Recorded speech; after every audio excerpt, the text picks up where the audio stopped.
Consideremos dos textos, nada más, son dos versículos.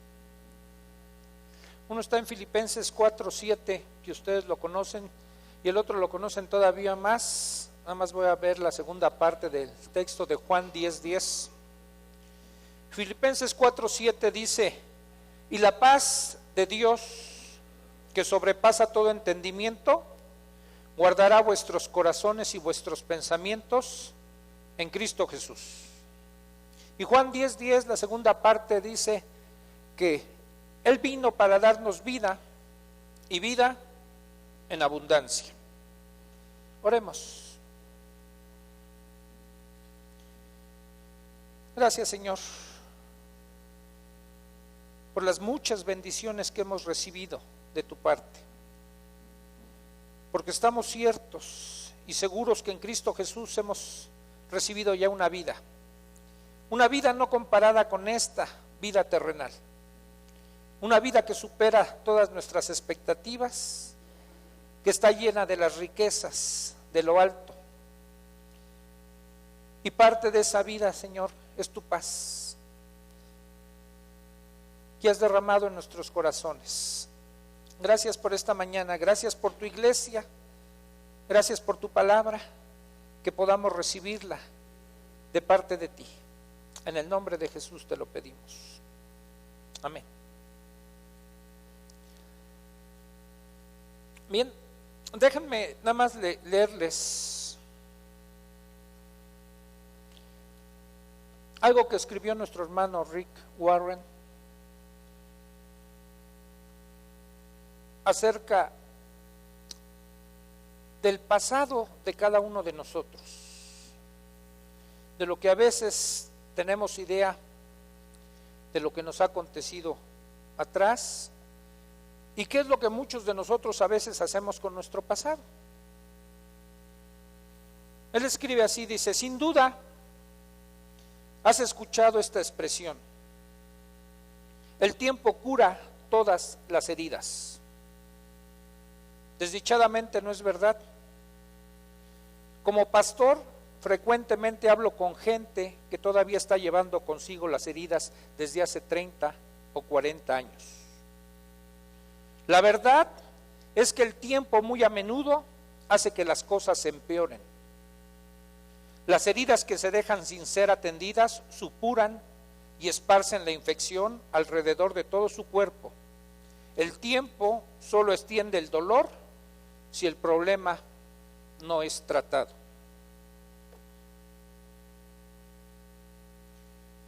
¿Por qué será que muchos creyentes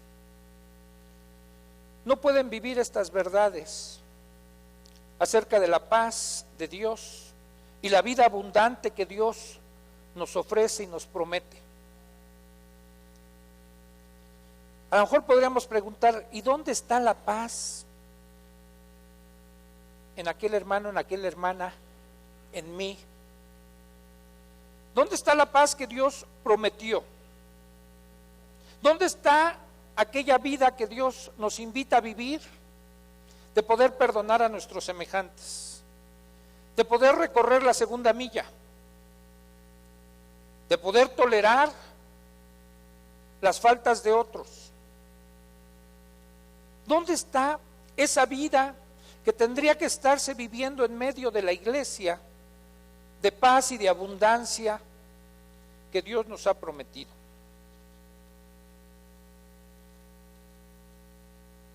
¿Cuántas veces hemos evitado la codicia? Ahorita lo que decía Memo, espero que hoy no se dé.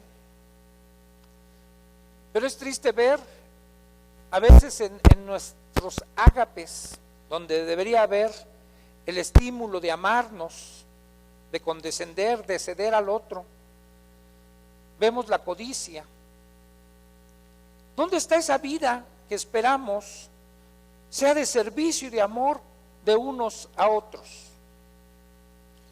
Bueno, quizás haya cosas en nuestro pasado que nosotros tendríamos que ajustar, tendríamos que revisar, y no solo estar mirando a través del espejo retrovisor, como que ya quedó atrás, sino tendríamos que volvernos y a lo mejor regresar a aquel punto donde las heridas no han sanado, y que sea lo que esté manteniendo nuestras conductas actuales sin que lo percibamos de una manera inconsciente o subconsciente, y solo sean respuestas o actos reflejos que tenemos de nuestra vida.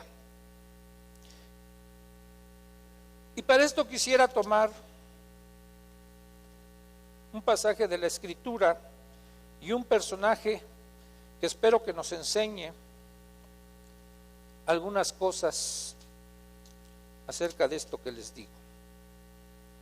Ustedes lo conocen muy bien, hasta obras de teatro han hecho, cantadas, ya saben quién es, ¿ah? No, no es el Rey León. Y por cierto, ya viene la obra del Rey León. En marzo, en mayo, algo así hoy. Bien, es José. Vamos al capítulo 41 del libro de Génesis.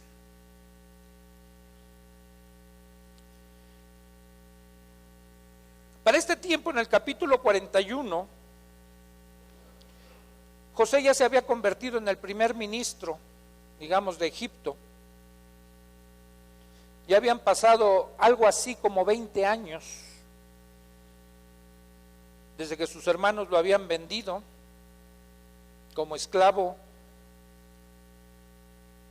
Y él escribe, o él, más que escribir, él narra estas palabras viendo un poquito hacia atrás su vida y lo que en ese momento ya estaba viviendo.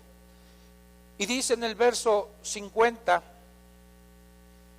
y nacieron a José 2 hijos antes que viniese el primer año del hambre, los cuales les dio a luz a Senat, hija de Potifera, sacerdote de On, y llamó José el nombre del primogénito Manasés, porque dijo: Dios me hizo olvidar todo mi trabajo y toda la casa de mi padre.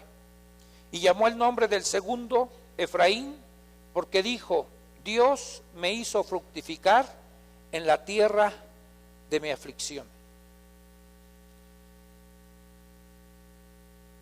Y es asombroso lo que puede hacer, hermanos, la gratitud. José tenía, y digo aparentemente, un corazón agradecido, pero faltaba algo que Dios completara en él. Él podía estar mirando, con la expresión que les decía hace rato, su vida pasada a través del espejo retrovisor. Y él podía considerar y agradecerle a Dios todo lo que ya había pasado en su vida de dolor, de sufrimiento, y para no dejar desapercibido eso, quiso ponerle a su primer hijo Manasés. Dijo: Dios me hizo olvidar.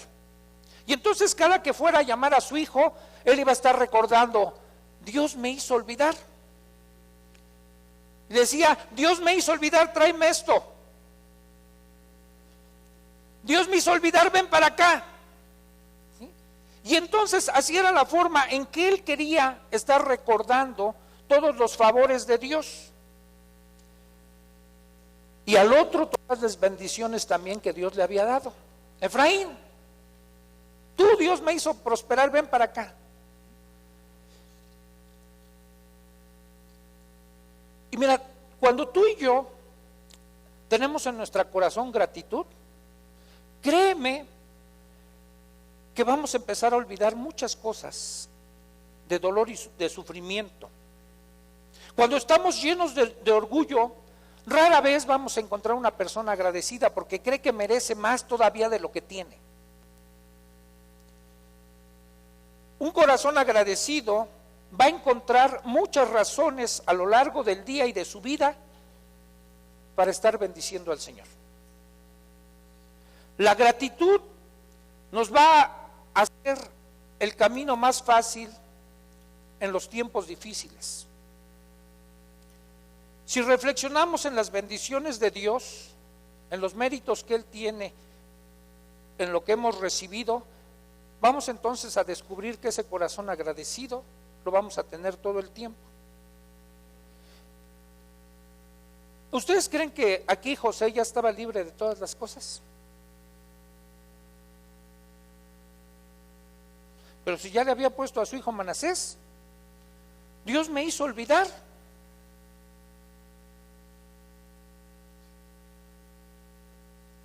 Fíjense, yo casi estoy seguro que José tenía una idea. Es bueno cuando tú llegas a un punto en tu vida y donde a lo mejor suspiras y dices, ay, gracias Señor, ya pasó todo aquello. Ya se acabaron esos años de sufrimiento. Señor, ya aquella época que pasé cuando fui niño, cuando tuve un padre alcohólico que me levantaba en la madrugada y me golpeaba y que veía cómo agredía a mi madre. Señor, a lo mejor ya pasé ese tiempo de mi infancia donde mi padre dejó a mi madre y nunca tuve una presencia de una figura masculina. Ya pasó ese tiempo de las carencias en donde tenía que ponerme ropa que me regalaban a la mejor, donde me quedaba con hambre y no podía comer más. Ay, Señor, gracias. Pero si nos damos cuenta, muchas veces esas cosas que vivimos en el pasado, quieras o no, todavía nos siguen afectando y estamos teniendo respuestas inadecuadas en el presente. Hay un hermano en Acueducto, tiene poco tiempo y su actitud que él toma, dice, yo a mis hijas no les hago nada, no las regaño, no les pego. Dice, porque a mí me hicieron sufrir tanto que yo no quiero que ellas sufran lo mismo. Espero que me entiendan con este ejemplo. Aunque sus hijas estén haciendo un berrinche y merezcan que les den, él no lo puede hacer porque como él sufrió tanto, no puede repetir eso. Creo que José había determinado algo en su vida. Él estaba dispuesto a olvidar su pasado, a dejar el pasado en el pasado y no quería desenterrar nada. Con la idea que él tenía, le pongo a mi hijo Manasés y ya Dios me hizo olvidar, ya se olvidó. Pero yo no creo que haya sido así, en la realidad, en la práctica, en su vida. Porque la escritura la leemos de corrido y por ejemplo yo no vi en ningún punto más que cuando sus hermanos venden a José que él clamara y sufriera y tuviera así una agonía. Pero las emociones de José parece que no aparecen a lo largo de la historia hasta que vuelve a encontrarse a sus hermanos. Él supo manejar la situación cuando la esposa de Potifar lo quiere seducir. Cuando es llevado injustamente a la cárcel, no tiene ningún problema, no lloró. Cuando es sacado de la cárcel y es puesto como primer ministro, tampoco se llenó así de tanto gozo y diciendo, aquí estoy, ahora sí. Pero sucede algo en la vida de José. Acompáñenme al capítulo 42.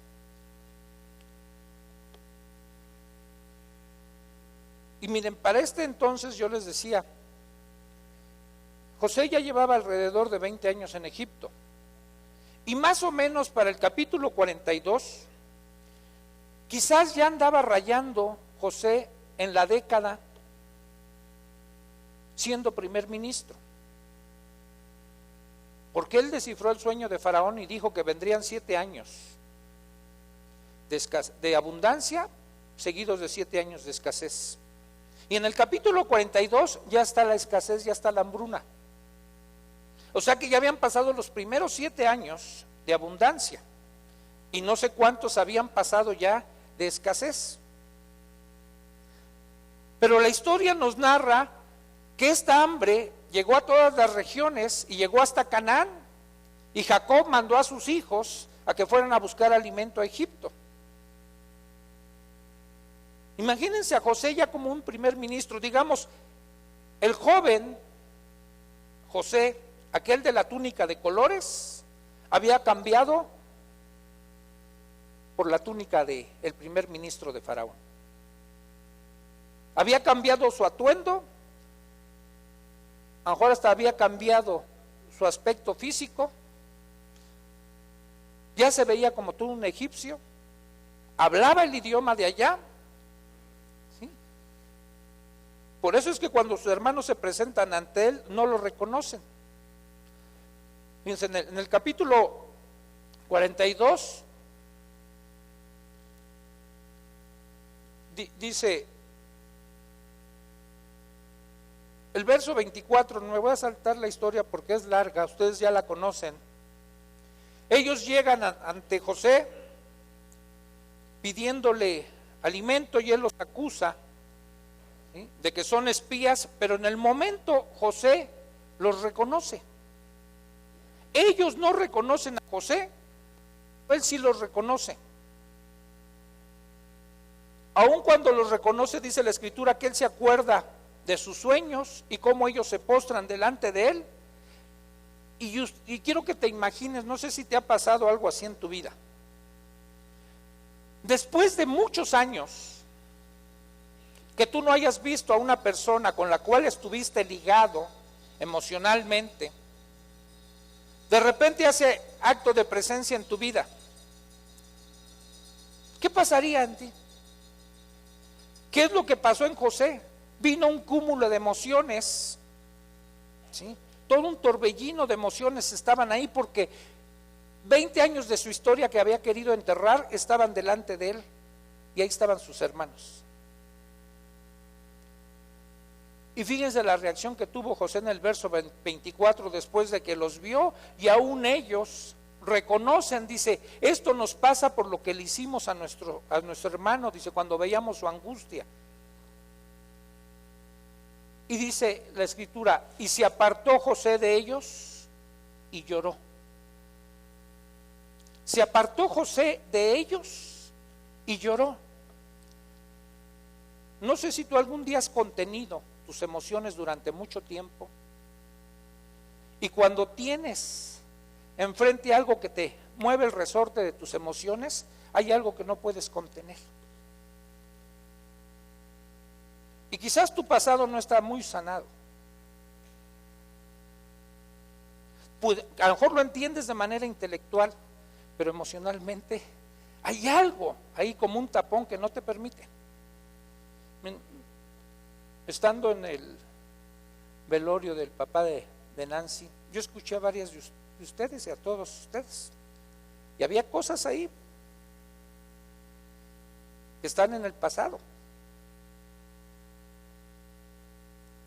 y que dejaron una cierta huella. Cuando mi mamá murió,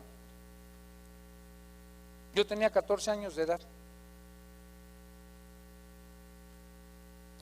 Tengo presente el recuerdo que yo fui y me metí en mi cuarto y toda la noche me la pasé en cuclillas en el velorio.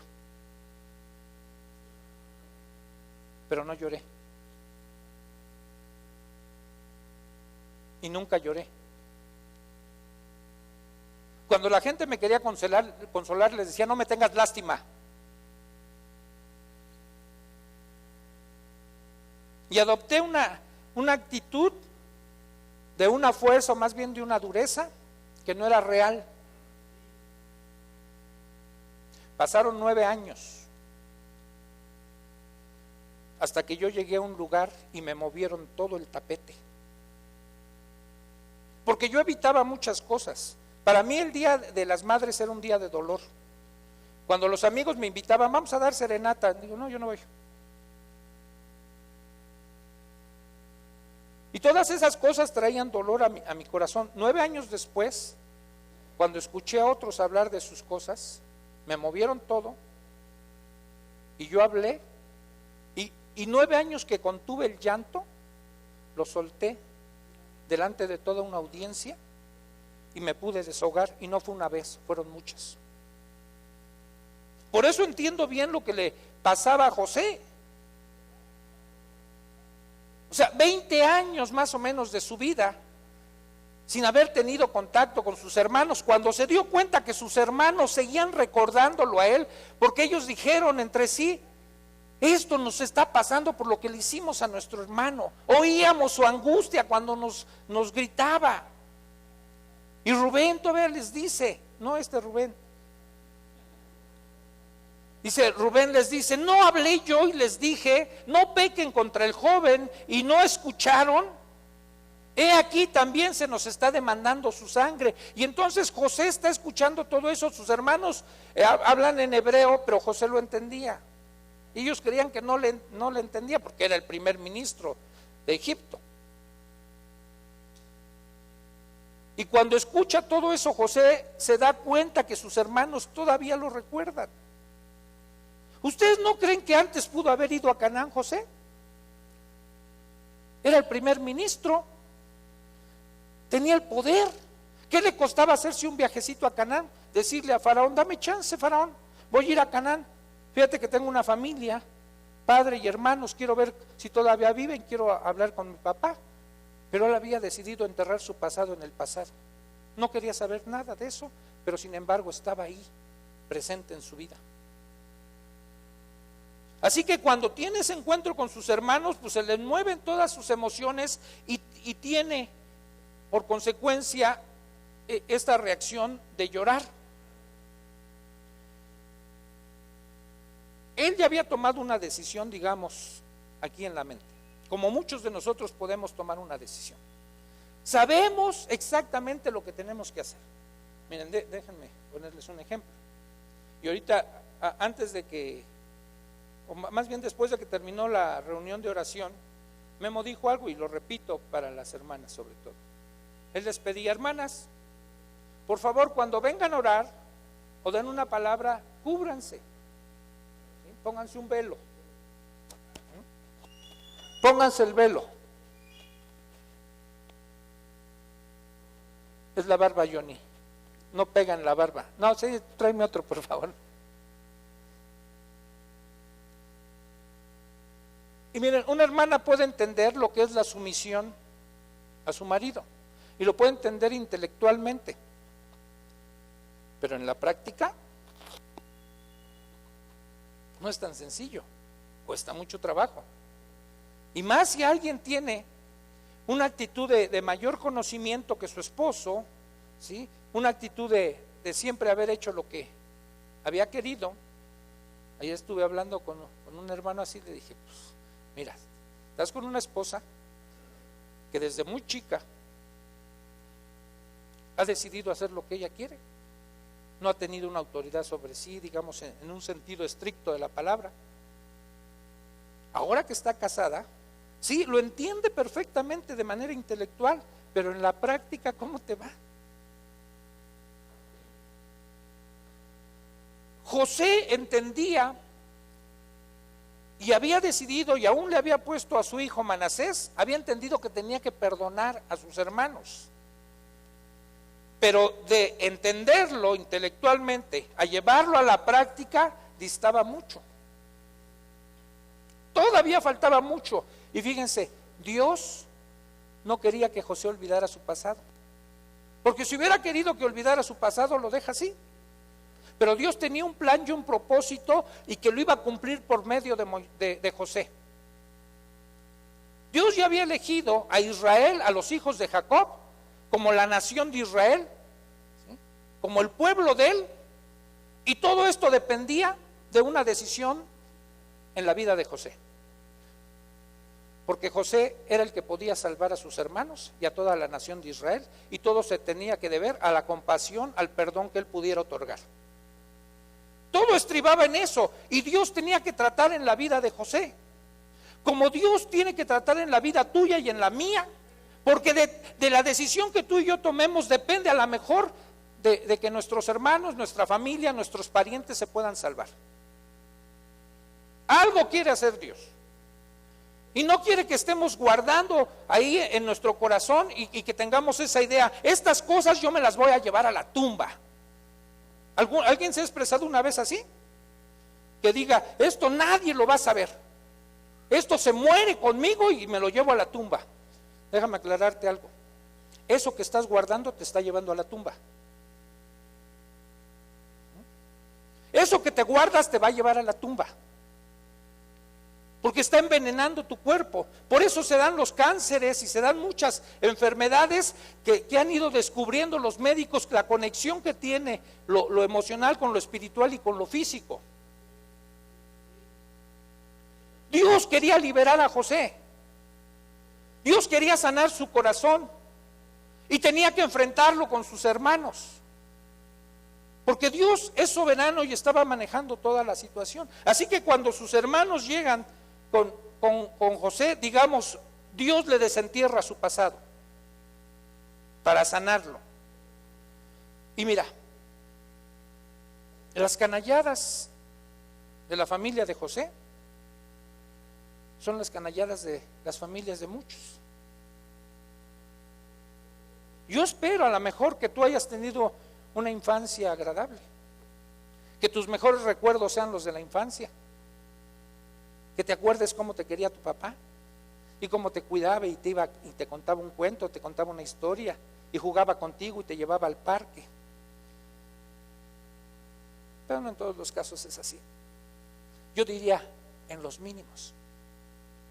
Eso sería lo ideal. A veces nuestros recuerdos están llenos de dolor y queremos borrar eso.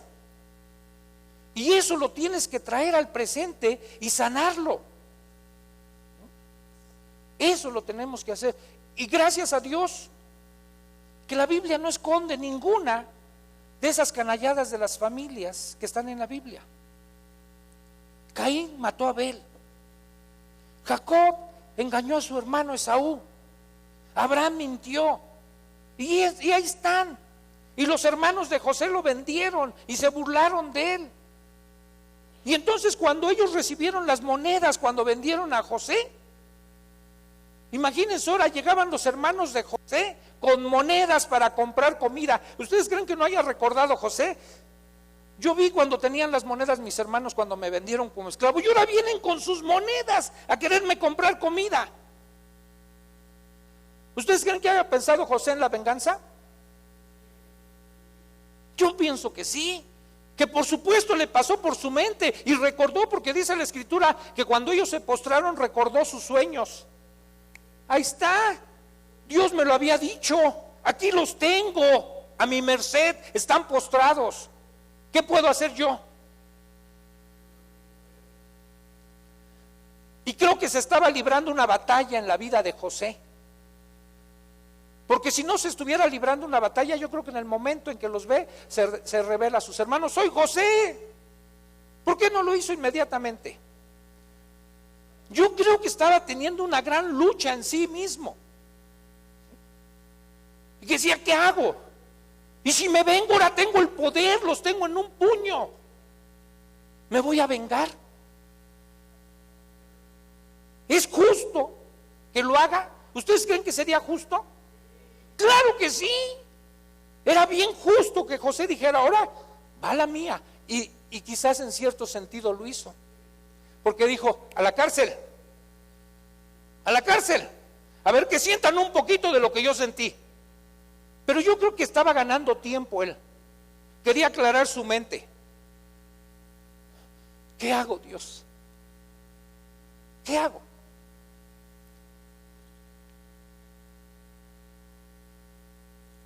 A lo mejor se preguntó José, ¿Dios me hizo olvidar? ¿De verdad Dios me hizo olvidar? No, creo que Dios todavía no le había hecho olvidar. Dios le quería más bien sanar. Porque digamos aquí con esa actitud que él asume, en realidad ¿dónde estaba el perdón de José que había dicho? Por haberle puesto ese nombre a su hijo. Bueno, aplícalo a ti, apliquémoslo a mí. ¿Qué nos han hecho? ¿Qué te han hecho? Y no te sientas mal si libras una batalla y estás clamando justicia y venganza. Nada más déjame aclararte algo. La justicia y la venganza no nos corresponde a nosotros, le corresponde a Dios. Porque Dios va a pagar. Si a alguien le interesa la justicia es a Dios, te lo garantizo, más que a ti. Dios es un Dios justo, pero no nos corresponde a nosotros vengarnos.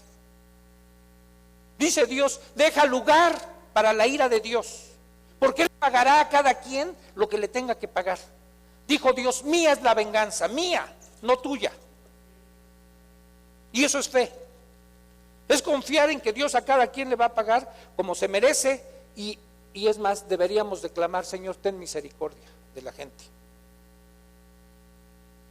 Pero no hemos llegado a veces al punto de decir, Señor, perdónalos porque no saben lo que hacen. No dijo eso José, o sí dijo, perdónalos porque no sabían lo que hizo. Lo dijo más adelante. Pero en este momento estaba librando una gran batalla José. Y miren, ¿y sabes por qué tú y yo tenemos que ser sanados? Porque si no sanamos en nuestras áreas del pasado, resulta que la gente que fue maltratada, ¿sabes qué va a hacer? Maltratar. La gente que fue ignorada, ignora.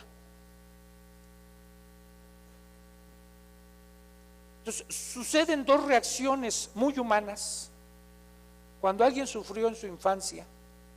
O repite el patrón o hace todo lo contrario, pero no de la manera adecuada. Con ese ejemplo que les ponía del hermano de Acueducto.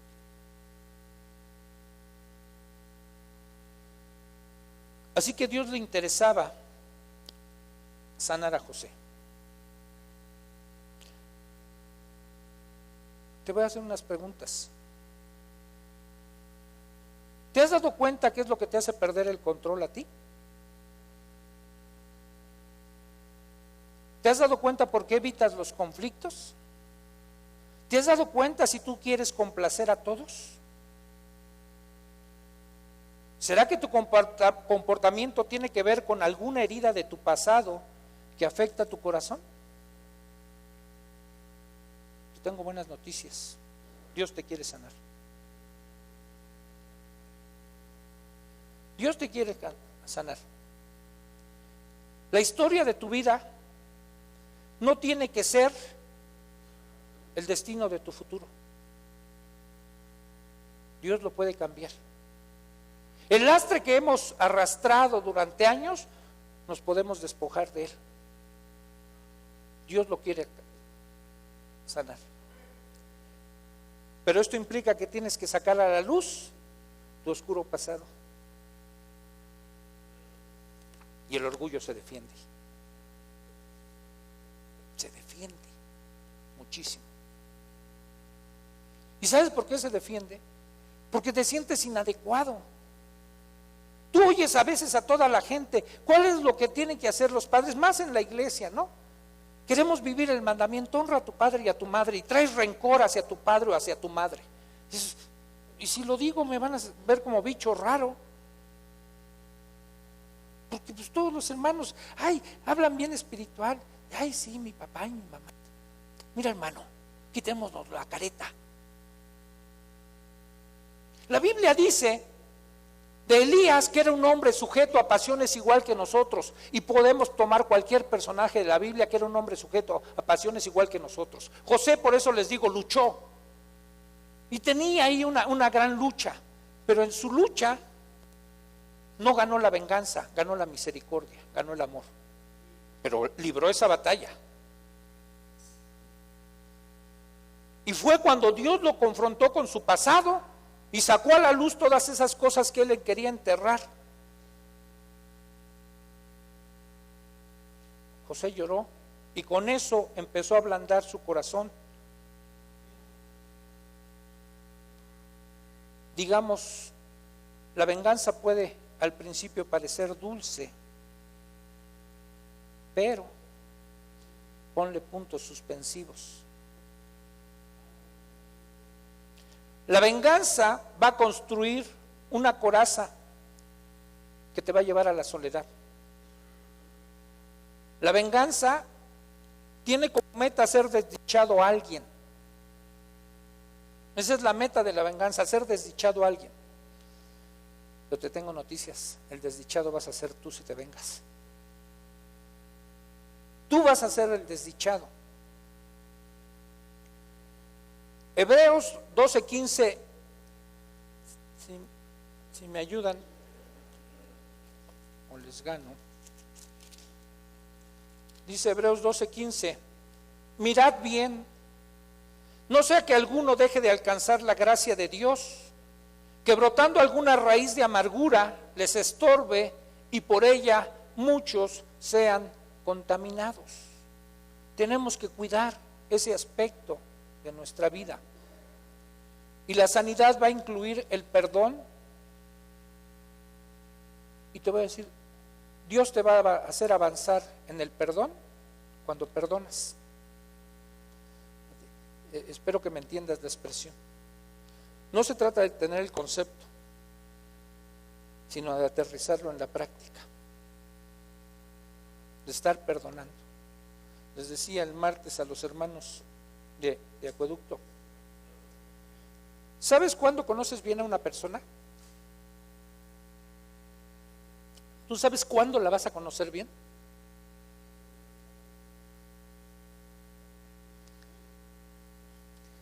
Esa es la respuesta más común. Cuando vives con ella, cuando duermes con ella.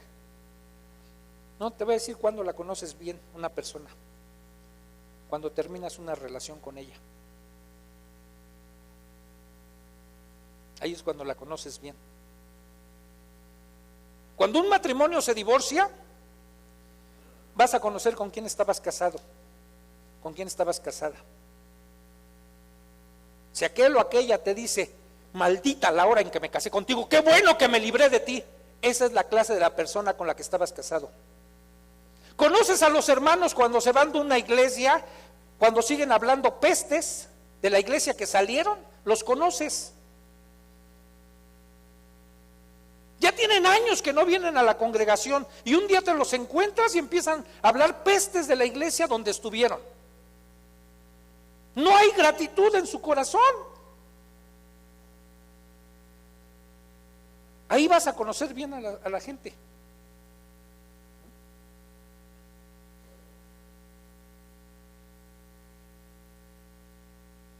Pero miren,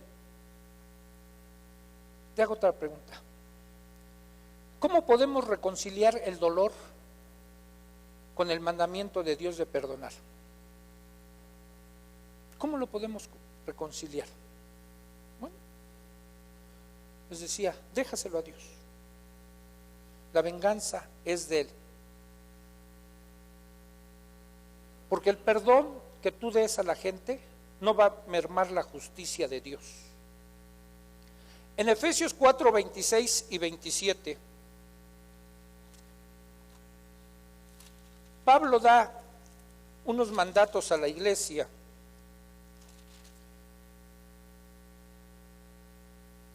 ¿Qué les dije? ¿Efesios qué? 4, ¿verdad? Pues que ando en el capítulo 6. Dice Pablo, airaos, pero no pequéis, no se ponga el sol sobre vuestro enojo, ni deis lugar al diablo.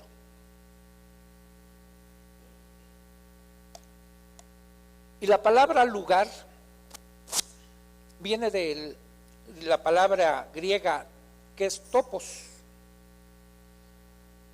Y de ahí se derivan otras palabras que ustedes conocen como topografía. Y la palabra topos, que significa lugar, está hablando acerca de un territorio, de un terreno, una porción, un área en el corazón de cada ser humano, que cuando tú y yo nos enojamos, estamos cediendo ese terreno al diablo. Que Él pueda hacer con nosotros en esa área que le cedemos lo que Él quiera. Ya no pertenece a Dios, pertenece al diablo. Los resentimientos y la amargura invitan al diablo a entrar en nuestro corazón y le damos ese lugar.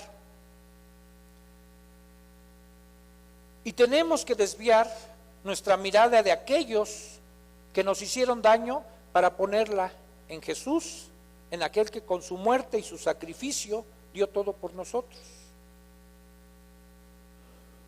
Así que José estaba en un conflicto, estaba luchando consigo mismo y los manda a la cárcel. Regresemos a Génesis.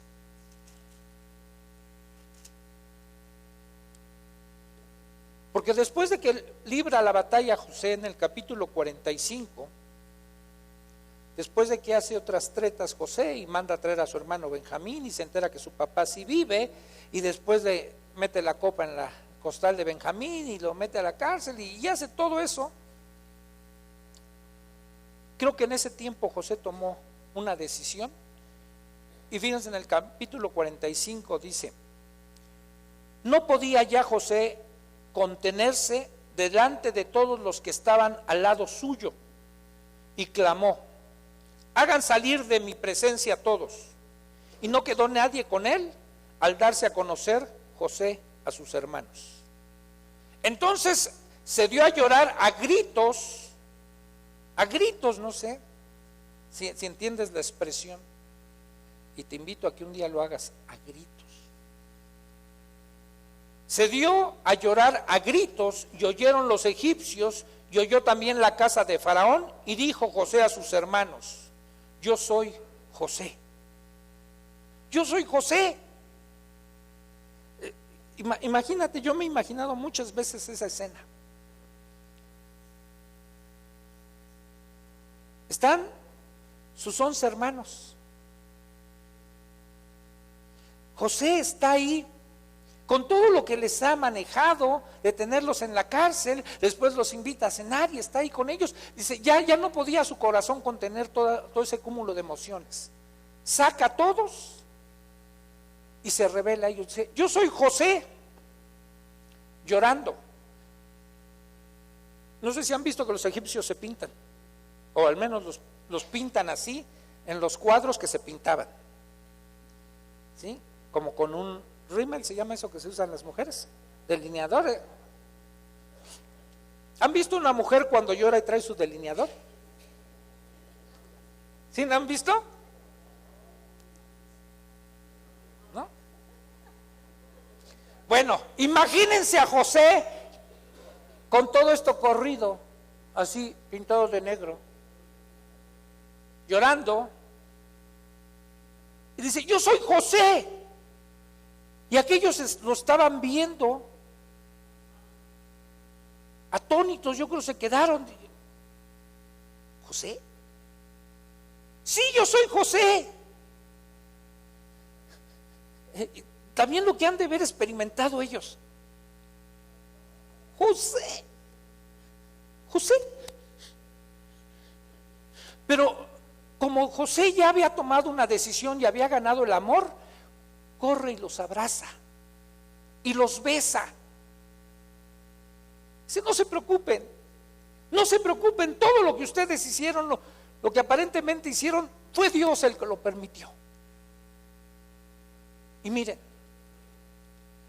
¿qué era José de todos ellos? Su hermano. ¿Qué es Jesús de nosotros? Nuestro hermano, dice en el libro de Hebreos, que Él no se avergüenza de llamarnos hermano. Él no se avergüenza. ¿Y cuántas similitudes podemos encontrar en José y en Jesús? José era el príncipe de Egipto. Jesús es nuestro príncipe de paz. ¿No? Qué precioso. José quizás le dijo a sus hermanos, ya no se preocupen, yo les voy a proveer alimentos. Vayan por mi padre y tráiganlo para acá, traigan a sus familias. Jesús es el que suple todas nuestras necesidades. Es nuestro hermano mayor. José era aunque no era el hermano mayor, pero era el hermano que les iba a proveer todo. Quizás en lo espiritual ya era el mayor. José alimentó a las naciones, Jesús alimentó a las multitudes. José fue el hijo preferido de Jacob, Jesús es el hijo preferido de Dios. ¿Sí? A José lo acusaron falsamente, a Jesús lo crucificaron falsamente. ¿Sí? Sus hermanos creyeron en él, en José, al verlo al final de su vida. nosotros creímos en Jesús también al verlo resucitar de los muertos. José después de un tiempo apareció como príncipe de Egipto y Jesús aparece como nuestro príncipe. Dios le dio a Jesús, digamos, lo que Faraón le dio a José, lo exaltó a la posición más alta. Dios exaltó a Jesús hasta lo más alto. Hasta allá lo pudo. Y quizás tú y yo podamos hoy oír a Jesús que dice: yo soy tu hermano. Yo soy Jesús, tu hermano. Así como José le dijo a sus hermanos: yo soy José, su hermano. Ahora escucha la voz de Jesús que te dice: yo soy Jesús, tu hermano.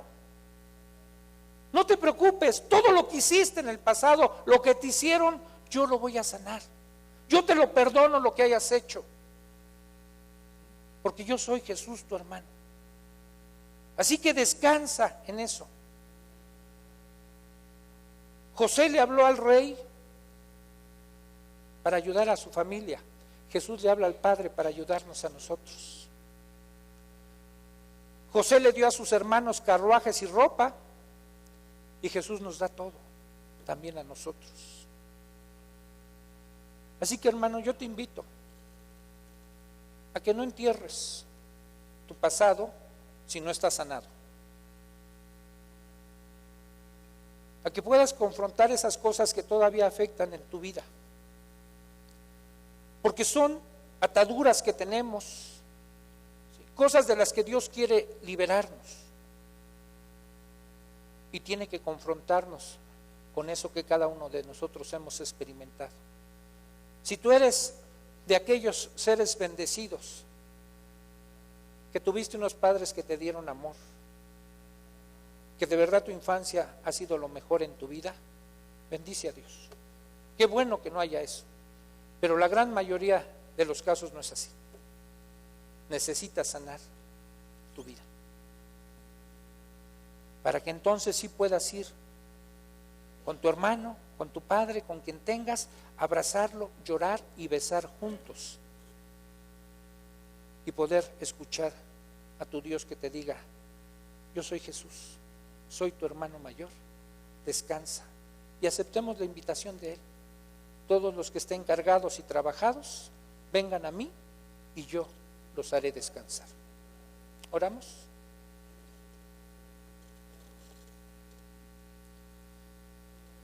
Oh Señor, gracias, Señor,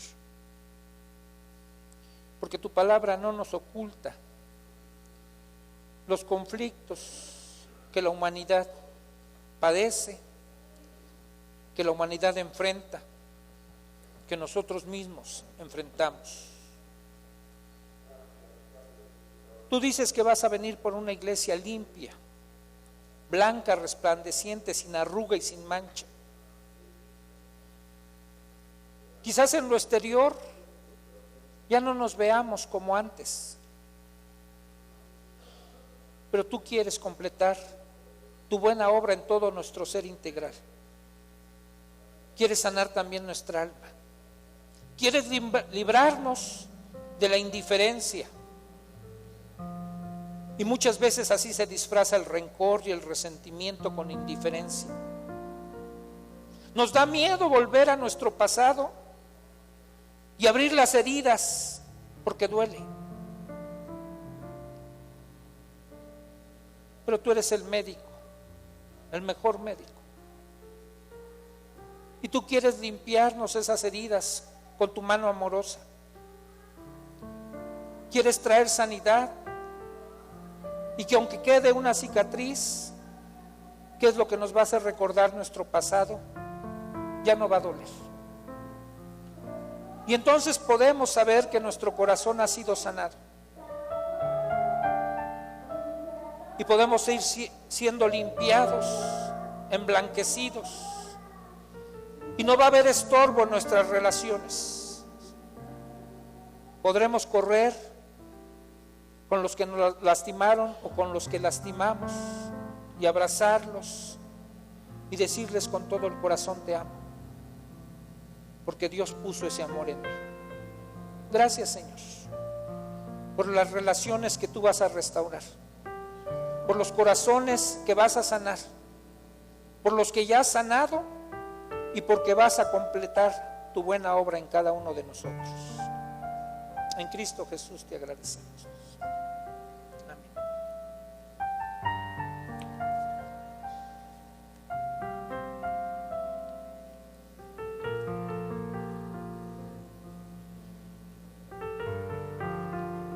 Podemos estar de pie, hermanos.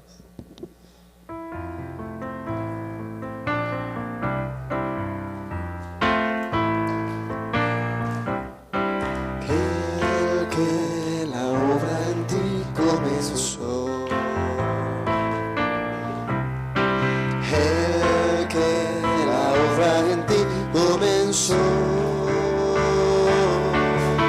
perfeccionaré, fiel será, perfeccionará, el que en ti comenzó, gracias Señor, gracias Dios. Cristo es el que te perfeccionará. ¿Está abierto?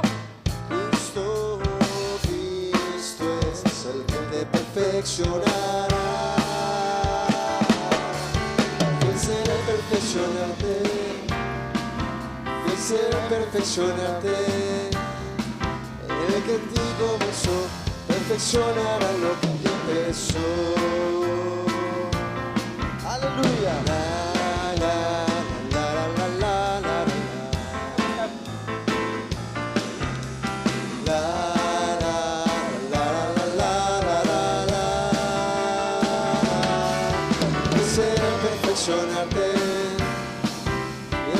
Perfeccionarte, el que en ti comenzó, perfeccionará lo que en ti empezó. El que en ti comenzó, perfeccionará lo que en ti empezó. El que en ti comenzó, perfeccionará lo que en ti empezó. Amén. Hermanos, Gloria a Dios. Lo de la tómbola de la ropa y eso, hoy lo vamos a hacer. ¿Les parece bien? La verdad es que no se vendieron todos los boletos que hubiésemos querido. Si todavía quieren comprar, se los vamos a agradecer. Hay muchos boletos más que vender, pero hoy queremos hacerlo. Como van a estar todos los hermanos de la mañana y de la tarde, hoy se van a rifar las prendas, ya para quitar eso de ahí. ¿Esto va a ser después del agape o antes? Tiene que ser antes para que no se vayan. Pero bueno, ese es un aviso. Y el otro anuncio, hermanos, es que el viernes tenemos una proyección de una película. La película es la de Dios no está muerto. Y es una película para todos, incluso para los que no son creyentes. Quisiera que... aguanten, hermanos. Ya se están desesperando algunos. Quisiéramos que pudieran invitar a alguien, porque esa película también es evangelística. Traigan a quien quieran ustedes. El viernes a las 7 de la noche, en punto, comienza la función. Va a haber palomitas y refresco gratis. Inviten a alguien. El sábado hay reunión de jóvenes a las 4 de la tarde. Y les recordamos que todavía hay sándwiches y algunas cosas ahí atrás para vender, gelatinas y arroz con leche. Dios les guarde, hermanos. Ahora sí, adelante. Salúdense.